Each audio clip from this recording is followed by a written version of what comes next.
Hi! Hello! Welcome to our channel Siri vlogs. ఈరోజైతే నేను స్పినాచ్‌తో పప్పు అండి.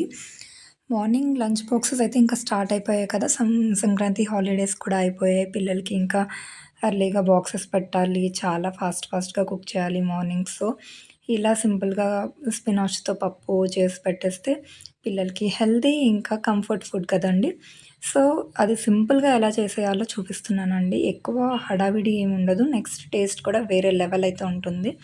ఎందుకంటే ఇందులో మనం ఒక స్పెషల్ సీక్రెట్ ఇంగ్రీడియంట్ అయితే వేసుకుంటున్నాం. పప్పు తాలింపులో నార్మల్‌గా అయితే వెల్లుల్లి మనం వేసుకుంటాం. జీలకర్ర కూడా వేస్తాం. కానీ ఇందులో అయితే మనం స్పినాచ్ వేసి పప్పు ఉడకబెట్టినప్పుడే ఆహ్, అల్లం కొంచెం, వెల్లుల్లి కొంచెం, అలానే జీరా కొంచెం వేసి దంచి వేస్తామనమాట. ఇదే ఆ స్పెషల్ ఇంగ్రీడియంట్.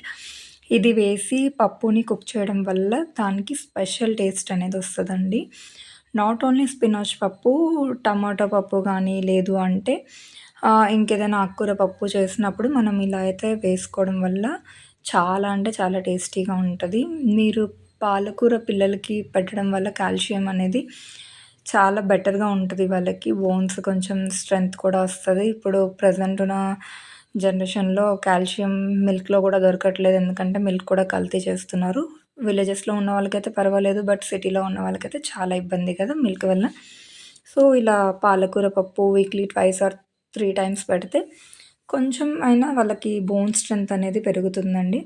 మాక్సిమం పిల్లలకి పప్పు వీక్‌లో ఒక 4 డేస్, 5 డేస్ అయినా ఉండేలా చూసుకోండి. ఒక 2 డేస్ స్కిప్ చేసినా సరే. వాళ్ళకి తినే ఫుడ్ కంఫర్ట్‌గా ఉంటే వాళ్ళు ఈజీగా తినేస్తారు గదా!